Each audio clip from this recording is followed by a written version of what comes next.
Salamat po sa ating po mga guro na nagbigay po ng mensahe ng awit.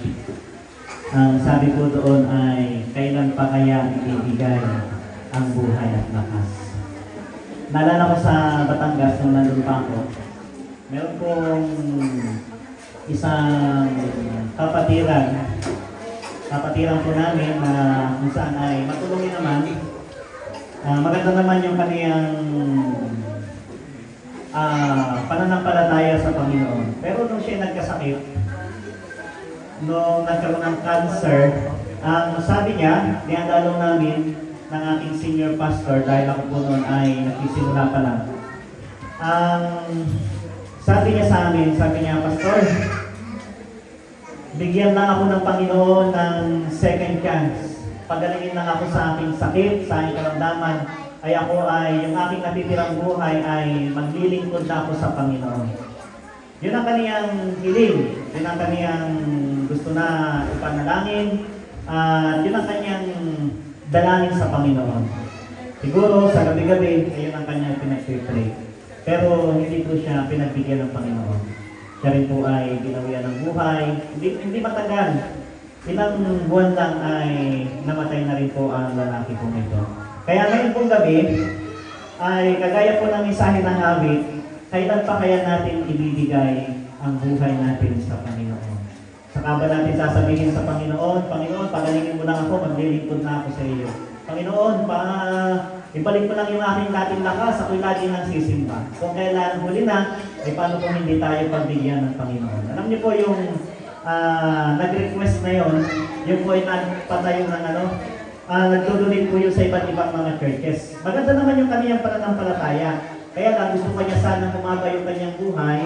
Siguro dahil parang nakukulangan pa siya. Parang gusto pa niyang maglingkod sa Panginoon. Kasi iba po yung magdudonate ka lang kaysa yung talagang kasama ka sa gawain. Siguro yung kaniyang pakiramdam kasi sila naman ay busy rin sa kanilang paghahanap buhay. Ako ay natutuwa sapagkat mga kapatiran po namin, pagkaman busy, ay nalilito sila ngayon. Halos 80% kasi yung iba, hindi na talaga makapunta kasi may edad na, matanda na. Naunawa ng Panginoon yun dahil darating din naman po talagang panahon na tayo'y iedad na. Ako po, darating ang panahon na pagtanda ko, kaya may sakit, sana dumating pa yung time na talagang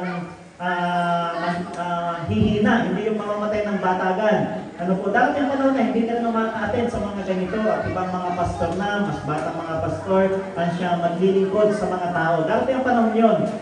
Pero, wala po akong pagsisisihan kasi nung bata pa ako, simula nang ako po ay isilang sa mundo, ako po ay nasa ganitong gawain na. Kasi 2 months old, nung bago-bago hindi pa. 2 months old po mga kaibigan. May 2 months old ba ditong baby? 2 months old. Ako po ay sakay ng Paragos. Di ko lang ang tawag dito. Paragos din. Sakay-sakay kami ng Paragos. Bitbit ako ng aking mother. Pumupunta po kami sa ganitong gawain. Sumusuport po yung aming pong family. Hanggang sa magkaisip po ako, ganun yung gawain. Lagi kaming dinadala ng aking parents sa mga ganitong paglilingkod, sa mga community service po na ganito. Bata pa lang, bata pa lang nasa church na. Kaya, sa mga magulang po ng batang ito mga bata, nihiling po namin na sana ay hindi lamang ito magtatapos sa 10 nights. Kakaroon po tayo dito ng continue na pagtuturo sa mga bata. Kasi ako po, hanggang ngayon, tinuturuan ng Panginoon, tinuturuan ng mga miyembro, tinuturuan ng mga elders, tinuturuan ng mga head namin. Ay simula bata, nasa church na ako. Nung ako'y matutong magbasa, ang unang pinabasa sa akin ng aking magulang ay Bible. Simula sa pagkabata, nung hindi pa ako magbasa, pinapaalam na sa akin yung mga kwento sa Bible. Sina David, sina Goliath, sina Samuel, iba't ibang kwento na yung aking naririnig. Ay lalo na itong mga bata na ito, kailangan natin gabayan. Kaya andyan po ang aming pong mga kapatiran, sa women, sa family, mga teachers, handa pong maglingkod upang kung hindi kaya turuan ng magulang, hindi mo ibig sabihin hindi kaya. Ibig sabihin ay kung kulang naman yung kalaman dahil hindi nga po na-expose sa pagbasa ng Bible, ay pwede po kami tumulong sa mga bata na ito na mag-guide sila habang sila po ay lumalaki. Ano po? Para paglaki nila, at least walang issue man lang. Hindi man lang makapag-asawa ng maaga. Hindi makapag-take ng sigarilyo. Yan, lalo tigit, hindi makapag-take ng drugs. Ano po? Magkaroon ng maayos na pamilya, na may takot sa ating Panginoon pagdating po ng panahon. Okay, so ngayon pong gabi, mapahamba naman yung wire. Kagabi ilang beses ko nakapakan. Ngayon pong gabi, tuloy po tayo sa ating pag-aaral. So, ito po ay tatlo sa pang-ikatlong gabi bago tayo po magtapos sa ating pong pag-aaral sa loob ng 10 gabi. Kanina lang po ay continue pa rin po ang aming pong pag-Bible study po. Kayo po ay willing na mapuntahan po at mabisita sa inyo pong mga tahanan. Ano po? Okay. So, dito nga po, tayo po ay magpapatuloy sa ating pong pag-aaral. Pag nakita niyo po yung ganitong sign, ano po inyong may isip? Mahirap po bang malaman kung ano yan? Hindi. Ano po? McDo. Alam na agad natin. Kahit mga bata, alam McDo. Ano? Masarap ba kumain dyan? Okay, masarap ang pagkain dyan. Kaya sabihin niyo sa mga magulang nyo, magluto lagi na parang McDo, ano? Para makasimit ng kaunti. Ayan. Ito, pag nakita nyo yung ganyan sign. Okay, kaya hindi. Tayo nakikita na dyan. Ano? So, mahirap bang ma-identify? Madali. Bakit? Lagi natin nakikita. Lagi narito yan. Nakikita natin yung signboard. At gustong-gusto rin natin puntahan kasi kagaya ng McDo, masarap din ang mga pagkain, ang mga luto diyan, lalo na ang chicken joy. Okay. Ito. Yan. Night naman, ano? Pag nakita natin yung check na yan, ma-identify agad natin na yan ay night. So, mga kapatid at mga kaibigan, pag pinag-usapan po natin ang pagiging isang tunay na Kristiyano, paano naman natin na-identify? Paano natin na-identify ang pananampalatayang ito, mga tao ito ay isa siyang Kristiyano? Paano natin ma-identify? As a general, sa kabuuan, tayo ma-identify ng ibang mga relihiyon sa pamagitan po ng krus. Ano po? So, pag may krus, ma-identify na yan ay sa Christian. Pero sa denomination, sa mga simbahan, madali tayong ma-identify, lalo ang Catholic Church, ma-identify. Pag nakita yung church, ay Catholic Church yan. Sa mga Protestant churches naman, kabilang po kami sa Protestant churches, madali rin ma-identify. Malaman ka, kung Iglesia ni Cristo, Saksi ni Jehovah, Seventh-day Adventist, madali lang ma-identify yung mga pananampalataya. Ang pag-usapan po natin ngayon ay paano maging isang tunay na Kristiyano. Paano tayo ma-identify ng ating kapwa? Paano ba tayo magiging isang tunay na Kristiyano? Paano tayo ma-identify at masasabi ng ating kapitbahay, ng mga kaibigan natin na tayo ay isang tunay na Kristiyano? Alam niyo po, mayroong isang ma-influential tao noon sa India. Ang relihiyon po sa India ay Hinduism o kaya naman ay Buddhism. So, maalin dyan, ayan po ay lumaganap sa India. Meron pong membro ng Buddhism, kung hindi ako nagkakamali, nalito ako sa dalawa, Hinduism or Buddhism, isa po siyang political leader at religious leader ang lalaki pong ito. At ang lalaki po na ito ay isang lawyer. Malaki po ang kanyang influensya sa buong India. Kilalang kilala ang lalaki nito. Alam niyo po, pinag-aralan po niya ang ating Panginoong Yesus. So, nung pag-aralan niya ang ating Panginoong Jesucristo, nakita niya, napakabuti at napakaganda ng turo ng ating Panginoong Yesus. Talagang namangha siya. Membro po ito ng ng Buddhism, pero namamangha siya sa turo at aral ng ating Panginoong Yesus. Muntik nang maging Kristiyano. Muntik na. Pero ano po ang nangyari sa kanya? Ang sabi niya ay ganito. Siya po ay si Mahatma Gandhi. Ang sabi niya, I like Christ, but I do not like Christians. Christians are so unlike to Christ. Sakit, no? Sakit po sa ating mga Kristiyano. Sabi ni Mahatma Gandhi, ang sabi niya, gusto ko si Kristo. Napakaganda ng kaniyang turo. Maganda yung kaniyang mga aral. Pero, ayaw po ang mga Kristiyano. Yung mga Kristiyano, ayaw daw niya. Ang mga Kristiyano ay ibang-iba sa tinuturo ng ating Panginoong Yesus. Yung buhay daw ng mga Kristiyano ay ibang-iba doon sa tinuturo ng ating Panginoong Yesus. Alam niyo po, yung aking pong senior pastor, kasi sa Batangas, dalawa po ang aking naging senior pastor sa loob ng 5 taon. 5 taon po ako doon sa Batangas. Si Pastor Lipit at si Pastor Joe Galabit. Noong time ni Pastor Wilkit, ay kwento niya, pumunta po siya ng ng Japan. Okay. Sa Japan, ang mga tao po doon, karamihan, walang Diyos. So sila daw po yung namimigay ang bibilis ng mga lakad ng mga tao doon. Ano po, ang isang ganito, isang babasahin, libre po ito, ipinamimigay sa Japan, English. Hindi pa po nila maibigay. Basta-basta. Ang mga tao doon ay basta daan, mabilis Hirap na hirap sila magbigay ng isa nito. Ano po, ay dito, yung isang daan ay talagang mabilis lang maubos, may pinimigay. At sila po, mga pamphlets, hindi po maibigay doon sa Japan, basta-basta. Ang mga tao doon ay walang pakialam, hindi nagsasalita, hindi nag-usap, basta daan lang ng daan. Mabilis ang kanilang mga lakad. Nagmamasyal sila sa mall, isang beses sa Japan, namamasyal. Ano po, sa pamamasyal nila sa mall ay ganito ang karanasan nila, nahiwan po yung cellphone. Mamahaling cellphone sa loob ng mall. Siguro may isang oras na silang naglalakad at nakalabas na ng mall, sabi na parang wala yung aming cellphone. Nawala yung kaniyang cellphone, siguro ang ginagamit nila camera sa pag-iikot ay yung sa misis. So naiwan yung cellphone. Sabi niya, ang ginawa ko ay kanilang, sabi ng isip, saan kayo naiwan yun? Sa sasakyan, sa taxi na sinakyan, kasi hindi naman nila dali ang kanilang sasakyan, nag-taxi lang sila. Isip nila, ipaka sa mall, kasi umupo sila doon, nagtambay. Alam niyo po, pagdating sa mall, binalikan nila, after 1 hour, nanigig isang oras, andun pa rin yung cellphone, walang gumagalaw. Walang mga Diyos ang tao doon. Ano po, hindi religyoso mga tao doon. Pero napaka-disiplinado. Okay. Sa atin, sa bansa natin, yung nakatago na, kinukuha pa.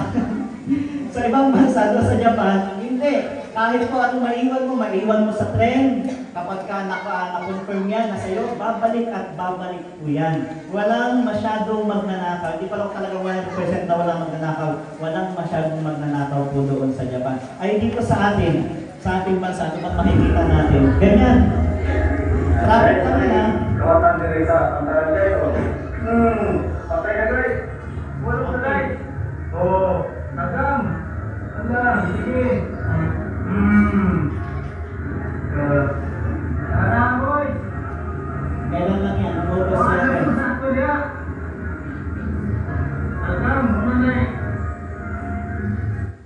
Okay. Ayan, alam niyo po nangyari doon? Naka-stoplight lang siya, kasi stoplight, tumigil lang yung sa stoplight. Pagkatapos, may nagnanakaw na, harapan. Walang face shield, walang mask. Nagnanakaw, ganun lang yung sa Metro Manila, nag-stop lang yung kaya hindi basta-basta. Kinukuha na yung mga bigas, po, ganyan kabuti sa atin. Ganyan kabuti. Okay, kaya to. Kaya, isa pa yan.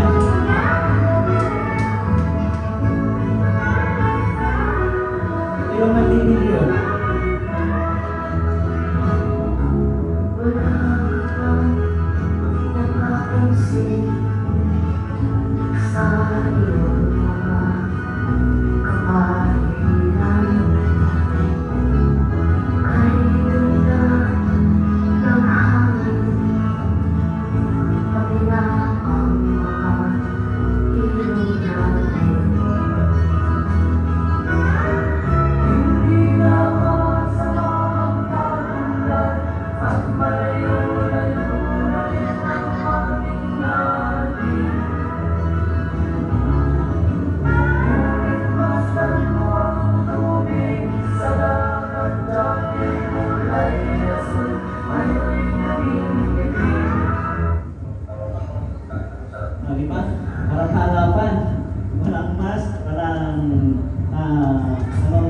Cover sa mukha. Wala, nakapalakan. So, nakapagtigil itong nakasakay sa truck. Ganyan, nakatigil lang. Nakatigil lang yung isang truck na may naman na kung ano-ano, may bakal, may bigas. Kinukuhaan o ninanakawan ng harapan. Pero tayo ay nag-represent sa tinatawag natin Christian country. Christian country po tayo, minamahal ko po mga kaibigan. Kaya tawag po sa atin talaga, marami sa atin, lalo na sa Luzon, ay mga tinatawag na Kristiyano. So yung mga yon, under po yung tinatawag nating Christian religion, lalo na sa particular sa isang pananampalataya. Kaya ngayon, pag-usapan natin, paano ba talaga maging isang tunay na Kristiyano ang dapat maging gawain po natin. So, pagiging isang Kristiyano, sabi po dyan ay followers of Christ. At ako'y naniniwala na ang mga followers at tagasunod ng ating Panginoong Hesus, kung tayo totoong tagasunod, hindi po tayo magnanakaw. Hindi po tayo gumagawa ng kasamaan. Kaya ang pagiging isang tunay na Kristiyano ay pagkakaroon, hindi lang tagasunod ng ating Panginoong Hesus, kundi pagkakaroon ng karakter ng ating Panginoong Hesukristo. Ang goal ay maging kagaya ng ating Panginoong Hesus. So ang ating Panginoong Hesus, makikita natin sa Bible, yung mga mabubuti niyang ginawa. Yan po ang pagiging isang Kristiyano. Ngayon, meron po tinatawag na figure of speech na gusto ko pong banggitin ngayong gabi. Yung figure of speech, yan po daw ay mga salita na nagkokontrahan. Ano po? Mga salita na nagkokontrahan na parang hindi pwedeng mag-exist pero nag-exist. Kagaya halimbawa, solid water. Paano naging solid yung water? Ay liquid ang water. So, pero solid water yung pala yung ice. Nag-exist siya kasi may ice. Water siya pero solid. Ano po? Invisible ink. Naging ink yung invisible. Ano po? Invisible na tapos ink. Kapag may ink bang talagang invisible, paano natin malaman ink yung kung invisible? Bitter, sweet, mapait na matamis. Paano naging bitter, sweet yan? Okay. Pero meron ganyan pangyayari, may ganyang yung salita na yan ay nade-develop dahil meron o nag-i-exist. Iron wood. Paano naging iron? Paano naging bakal yung tagong kahoy? Iron wood. Ano po? So, ganyan lang po. Ang tawag po dyan, oxymoron. Na ibig sabihin ay sa siyang figure of speech na nagkukontrahan sa isa't isa. Actually, wala na sana, pero nag-i-exist na yan sa panahon natin ngayon. Ganun daw po kapag tayo po ay isang Kristiyano. Pwede rin daw na maging oxymoron Christian tayo. Ay, ibig sabihin, uncommitted Christian. Kasi pag Christian, dapat automatic committed. Kaya pag uncommitted, paano ka naging Christian? Ay uncommitted ka. Non-serving Christian. Paano ka naging Christian? Ay non-serving ka. So, oxymoron siya. Parang hindi pwede, parang dapat hindi nag-i-exist sa isang Kristiyano, pero nag-i-exist siya ngayon. Ano po? Loving but not serving. Pwede ba mangyari yun? Mahal kita pero hindi mo pinaglilingkuran. Sa inyong mga asawa, ano po? Nangyayari kayo? Nasasabi ng inyong asawa, mahal kita pero wala namang ginagawa mo. Walang ginawa, kundi ikaw ay saktan. Wala nang ginawa, kundi labanin yung iyong pinag-uutos. Loving but not serving. Ano po? Pwede tayong maglingkod, pwede pa. Pwede tayong mag-serve, maglingkod sa mga komunidad ng walang pagmamahal. Tama? Pwede. Pero hindi tayo pwede magmahal na hindi naglilingkod. Hindi po pwede yun. Pag mahal natin ang isang tao, automatic may paglilingkod. Actually, yung definition po ng love sa Bible, ang definition po ng love ay giving. Giving and giving and giving. So dati ano po, ang definition ng love ay giving and receiving. So dalawa. Pero kung tingnan natin ang Bible pa ay nagsasabi ng definition ng love ay giving and giving and giving. Wala po yung receiving. So halimbawa, ako po ay nagmamahal. Okay. So sa aking pagmamahal, magbibigay ako. Ngayon kung sa aking binigyan, nagmamahal din, anong gagawin niya? Magbibigay din, kaya may receiving. Pero hindi, yun ang definition. Ang definition, kaya ka nagbigay kasi love is giving. Automatic, magbibigay din siya kahit siya merong pagmamahal. Kaya love is giving and giving and giving. Hindi yung magbibigay kayo, naghihintay kayo ng kapalit. Mali po yun. Hindi po giving and receiving. Hindi po ganon. So, ang love ay ano po, ang pag sinabi natin loving, automatic merong serving. So, oxymoron niya kapag ka loving but not serving. Ang pagiging isang tunay na Kristiyano daw po ay ganyan. Sabi sa Efeso chapter 2 verse 10, ito po ang unang paraan upang tayo po ay makilala bilang isang tunay na Kristiyano. Ang tunay na Kristiyano may mabubuting gawa. Yan po ang una. Ang sabi diyan, sapagkat tayo kaniyang gawa na nilalang kay Kristo Jesus para sa mabubuting gawa. Okay, ang isang tunay na Kristiyano mayroong mabubuting gawa. Ano po? At hindi po lahat ng mabubuting gawa kailangan itago. Ulitin ko po. ang sabi natin, nami-misinterpret natin yung sinabi ng ating Panginoon na huwag makikita ng kaliwang kamay ang ginagawa ng kanang kamay. Tama? So, ang sabi natin, kung magbibigay ka, huwag mo nang ipakita. Kung ikaw ay tutulong, huwag mo nang ipakita. Hindi lahat ng mabubuting gawa kailangan itago. Dahil pag wala na tayo, pag wala na nakikita mabubuting gawa sa atin ang tao, ano makikita? Mali na lang makikita. Bakit? Wala nakikita mabuti. Tinago mo yung mga mabubuting gawa mo. Diyan nakikita sa'yo, alin?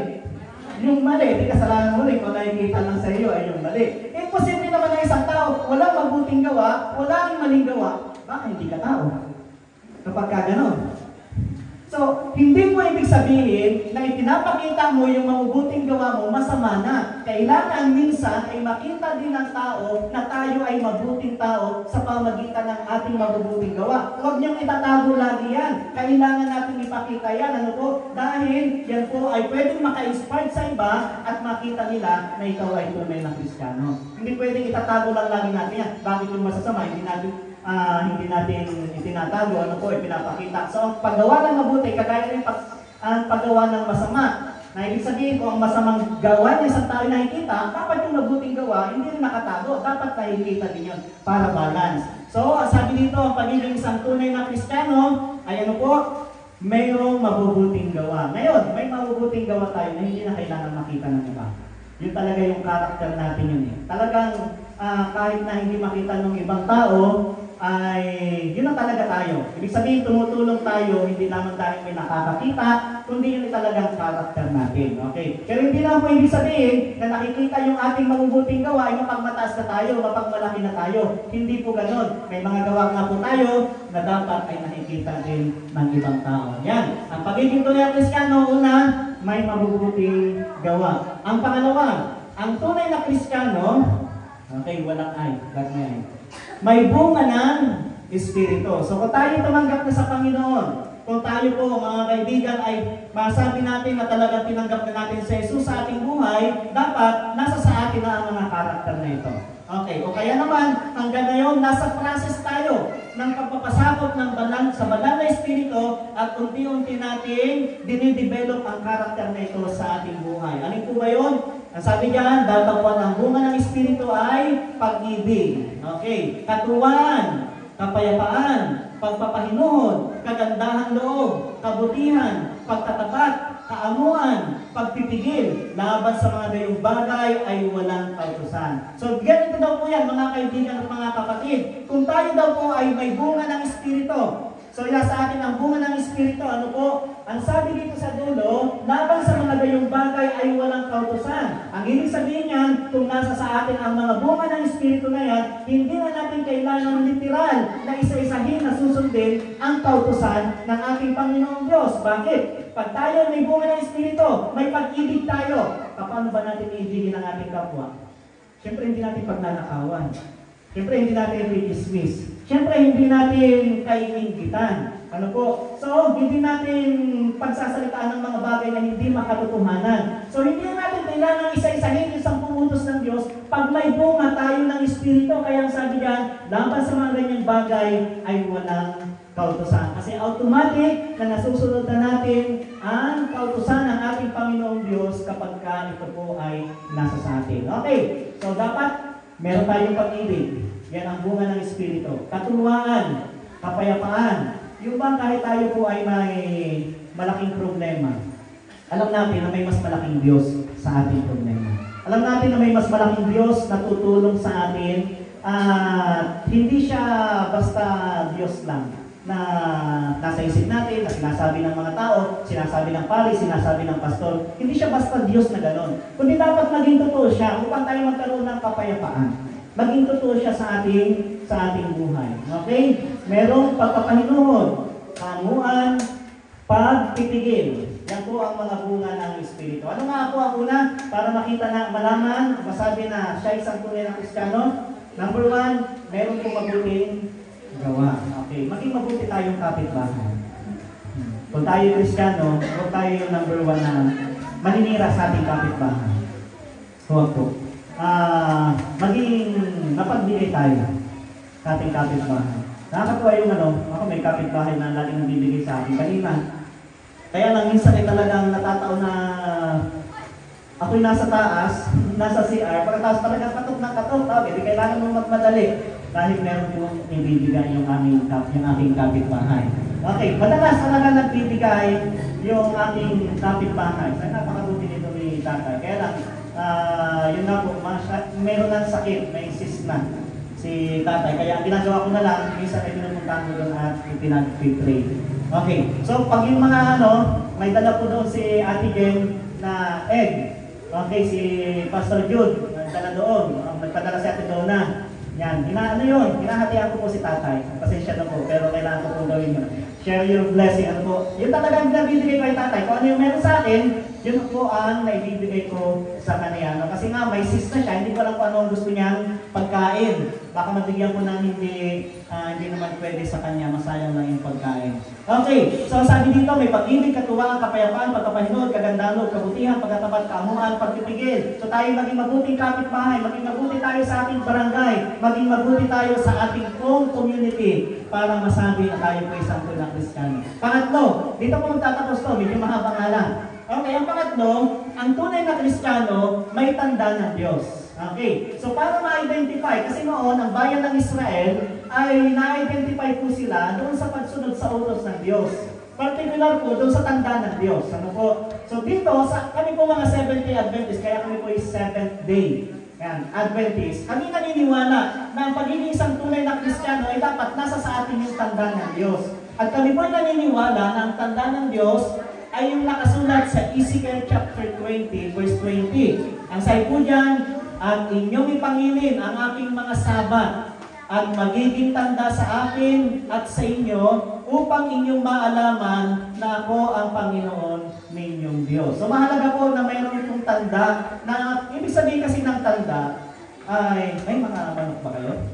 Yan. Paano nyo nakikilala yung manok nyo pagka sumasama dun sa ibang manukan? May tanda. Kilala nyo ano?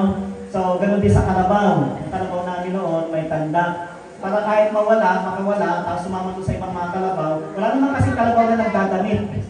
Walang kalabaw na nag-short.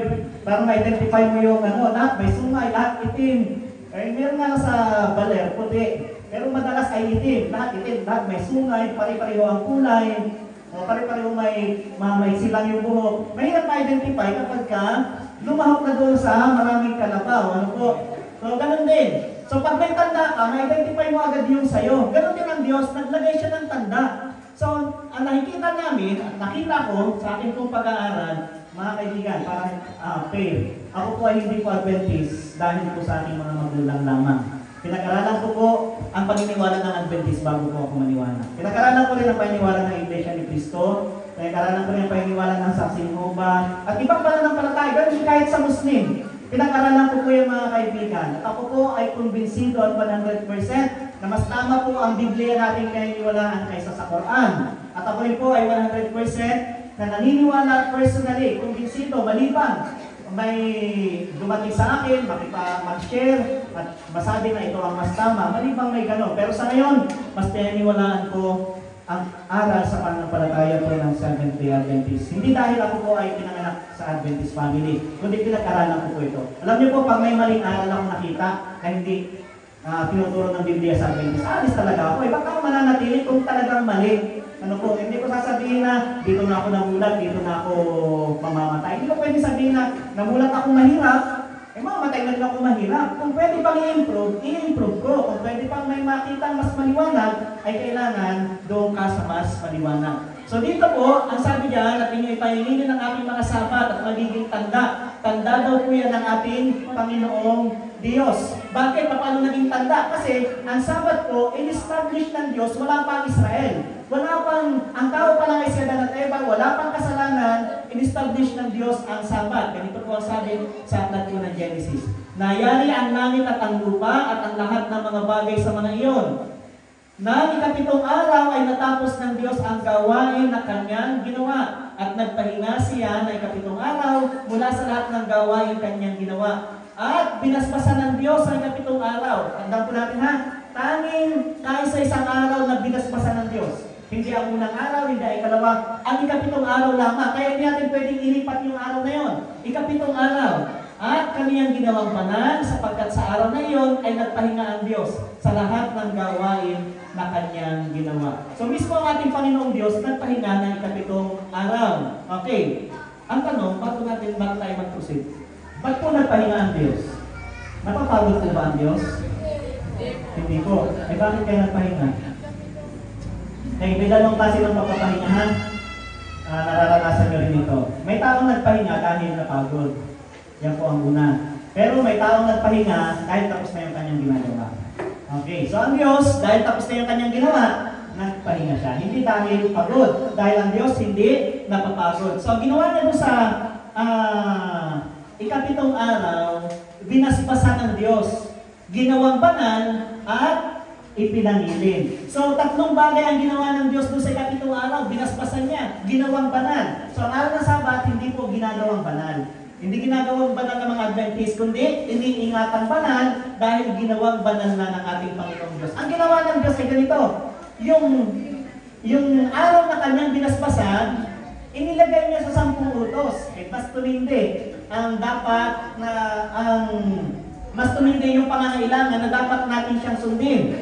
Dahil sabi diyan, alalahanin mo ang araw ng Sabat upang ingatan itong banal. 6 na araw kang gagawa at iyong gagawin ang lahat ng iyong gawain. So bukod doon sa ginawang banal ng Diyos sa ikapitong araw, nilagay niya sa 10 utos para ito po ay sundin ng lahat ng tao. Ang 10 utos, naniniwala po tayo, mapa-Catholic man, mapa-Adventist, naniniwala na dapat pang sundin ang 10 utos ng Diyos. Hindi na babawasan, ano po?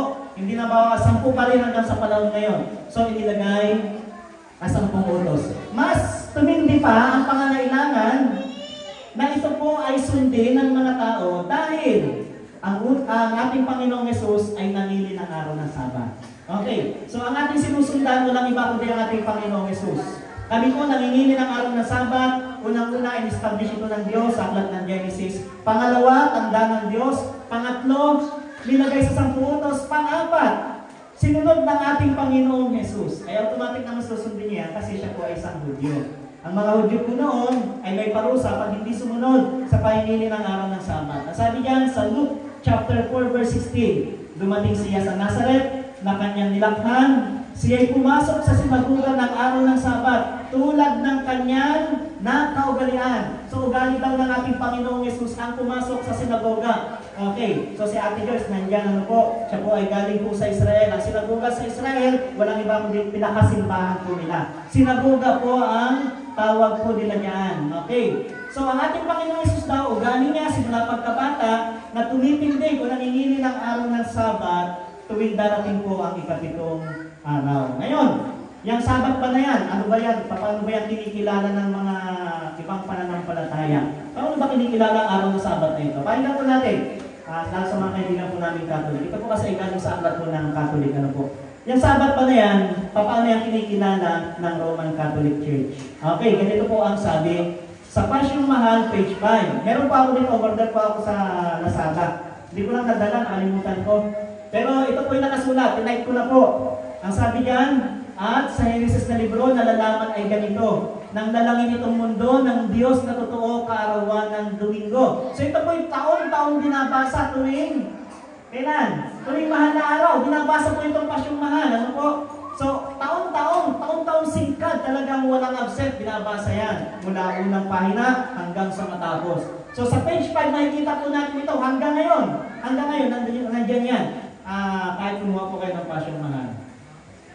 At sa Genesis na libro, ulitin ko po, nalalaman ng ganito, nang dalangin itong mundo ng Diyos na totoo, kaarawan ng Domingo, kaarawan ng Linggo. Okay. Tinutuod siniyasat ng Santa Iglesia Dilag. Sino po ang Santa Iglesia Dilag? Ang Roman Catholic Church. Ang sa Genesis ay nasulat, anya'y pawang tapat at Diyos ang nagpahayag. Okay. Ayan. Ang sa Genesis nasulat, anya'y pawang tapat at Diyos ang nagpahayag. Okay, tapat daw po. At sino po nagpahayag? Ang Diyos. Sino po nagsaliksik? Okay, ang Iglesia nila, ang Roman Catholic Church. Alin ang sinaliksik? Yung nasulat sa aklat ng Genesis, yung binasa po natin kanina. Anong sabi? 6 na araw bago nangyari itong mundo. 10 nang gawin ang tao, nagkahan sa ikapito, itong Diyos na totoo. Ito'y pasunod sa atin. Sino tong atin? Okay, Roman Catholic Church. Hindi po kami kasama niya kasi libro po ito ng Catholic. Opo, seryoso pa ako. Hindi po yan sa amin, hindi po kami kasama niya. Ito'y pasunod sa atin, bagaman para sa lahat talaga yan, ng Diyos na mawain. At kaya ipinagpili na talimahin at sundin ang Sabado'y ipamili. So makikita po natin na dapat ng mga unang panahon naman ay talagang ito sinusunod ng church. Pero paglipas ng panahon ay hindi na po ito nasusunod dahil binago po patungo sa linggo. Pero sabi nito malinaw na yung sulat sa Genesis ay araw po ng Sabado. Ano po, ang Sabado ang dapat na ipangilin ng bawat tao. Alam niyo po, mabuti ang Diyos dahil ay araw po ng pangilin. Sa amin po, kapahingahan. Pahingahan, hindi ibig sabihin na wala kaming gagawin. Pupunta po kami sa church. At ito po pala may benefits kapag tayo po may pahinga. Pangit naman yung laging pahinga. Yung tambay na talaga po. Pangit naman yung laging tambay. Yung mga tambay, nag-reklamo din yan. Sabi nila yan, kami masyasabi ng tambay. Ba't ka kayo galit na galit sa amin? Wala na nga kaming ginagawa. Wala naman silang ginagawa. Galit na galit pa rin sa mga tambay. Ano po? So, huwag daw ganun. Wala naman silang ginagawa, galit pa rin sa kanila. Pag may ginawa, galit pa rin. Okay. Pag walang gawin, galit pa rin. Alam niyo po, may po yung pagpapahinga, may benefits. Asahin po dito, ito yung mga benefits. May benefits yung pagpapahinga. Kasi pag wala daw pahinga, ganito yung mangyayari sa isang tao. Una, irritable, yung laging pagod. Ano po? Pangalawa, laging masakit ang ulo. Yung mga laging masakit ang ulo, baka lagi kayong puyat o kaya naman ay wala na kayong pahinga. Magpahinga din po tayo, sabi ng Diyos. Sinong matuto? Kasi yung utak hindi masyadong nagpapansyon. Ano po? Yan, tumataba. Sorry sa mga tumataba, no? Baka hindi naman yan ang dahilan kung bakit kayo ay tumataba. Pero tumataba daw kapag ang tao po ay wala ng pahinga. Okay, humihina ang paningin. Okay, walang pahinga, so humihina rin pala yung paningin. Kasi pag humihina ang paningin, diabetic po yan. Kapag ang tao po'y mahina ang paningin, lalo na sa mga ganitong programa, sa mga ganitong pag-aaral, iba pong ibig sabihin yan. Tulog po yan. Hindi ba unti-unti? Kasi natutulog na. Pagod pagod. Masisisi pa natin, pagod. Talagang unti-unti humihina yung paningin kapag nandito sa mga ganitong programa. So pagod, unawain na lang po natin. Okay. Tawag yan, Christian pagod. Okay. Ganon. So humihina ang paningin. May sakit sa puso na ko. Pag kayo hindi nagpapahinga, hindi nyo sinunod ang Diyos, ang sabi po ng mga doctors, ito po ay galing sa mga professional, may sakit sa puso. Madali tayong magkasakit sa puso. Okay. Pang-7, mabagal. Pang-8, madaling ma-infeksyon, madaling magkasakit. Number 9, madaling maghirap. Okay, number 10, ihinang-ihi yung mga tao na kung saan ay walang pahinga, laging pagod. Pang-11, madaling ma-distract. Ayan, kunting ingay sa labas, mabilis siya ma-distract, nadi-distract agad siya. Sumisigaw agad siya, napapamura agad siya.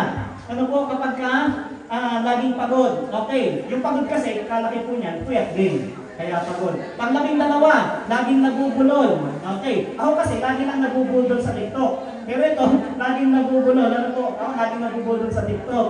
Na kung mga gamit na hindi naman nagagamit. Kaya ayaw ko mag-browse Sa Lazada, ganun din. Yung iba, Lazada, no? Okay. So, laging may sipon. Ibig sabihin, laging mabilis magkasakit. Pang-14, laging may problema sa tiyan. Pang-15, nakakalungkot. Walang gana sa asawa. Ano? Walang gana sa asawa, kaya huwag magpapakapagod. Huwag magpapakapagod. Baka pag walang gana yung inyong mga asawa, ay pagod yan. Huwag yung papagodin lagi. Para laging ganado. Yan po ang sabi ng mga professional. Kaya tayo po ay dapat na meron ding pahinga sa ating pong buhay. Okay? Ang panghuli, namumuhay dapat tayo ayon sa salita ng Diyos. Yan po ang pagiging isang tunay na Kristiyano. Kagaya po nito, sa Baler. Sa Baler po ito makikita, hindi naman talaga actually sa Baler, yun na yung kilalang lugar, pero sa Maria, Aurora, bayan ng Maria. Ito po ay tourist spot na isang puno, ang tawag ay Millennium Tree, na kahit ilang tao na yung magpaikot, hindi pa rin nasa 40 yata na tao ang kailangan bago niya maabot yung yung ikot. Okay, so hindi siya kayang yakapin ng isang tao, 2, 40 na tao ang kailangan. Makikita natin talagang yung ugat niya ay talagang napakalalaki. So kahit anong bagyo, kahit anong bagyo ang maranasan yan, eh talagang hindi yan matitibag. Marami ng bagyo ang pinagdaanan yan, pero hindi natitibag. Bakit? Malalim ang ugat. At yung mga ugat niya, pumalap na sa iba't ibang parte ng kaniyang katawan. So kung tayo po'y nauugatan sa salita ng Diyos, kahit anong problema, kahit gano'ng kalaki yung maranasan nating problema, ay ano po, hindi tayo matitibag. Kaya mahalaga na sa pagiging Kristiyano, dapat nakaugat tayo sa salita ng ating Panginoong Diyos. At pag naugatan yan, habang tayo nagpapasa, lumilitaw yung ugat. Pumupunta sa ating katawan, ibig sabihin, nakikita yung resulta at yung mabubuting gawa. Ano po? So dapat rooted tayo sa salita ng ating Panginoong Diyos. Kaya dapat pagtuunan din ating panahon yung Facebook. Alin yun? Seek His face, read His book. Yan ang talagang totoong Facebook na dapat natin pagtuunan ng panahon. Ano? Sa papanong pamaraan, magkaroon tayo ng panahon at oras para makilala ang ating Panginoong Diyos. Okay? Panghuli, aside po dito, lagi panghuli ano? Wala kasing number. Okay, dapat tayo po ay rooted o nauugatan sa ating Panginoong Jesus. Yan po ang paraan para tayo po ay maging isang tunay na Kristiyano. Dapat may sa kabuhay natin ito upang makita ng ating mga kapitbahay, ng mga kapaligid sa atin, ating mga kapanampalataya, na tayo po ay isang tunay na Kristiyano, na kapag ka nakita tayo nagsasabi, ay ang tao yan ay anak ng ating Panginoong Diyos. Dahil nakikita po sa ating mga gawa, dahil tayo po ay may gawang mabuti. So ito lamang, pagpalain po tayo ng ating Panginoon.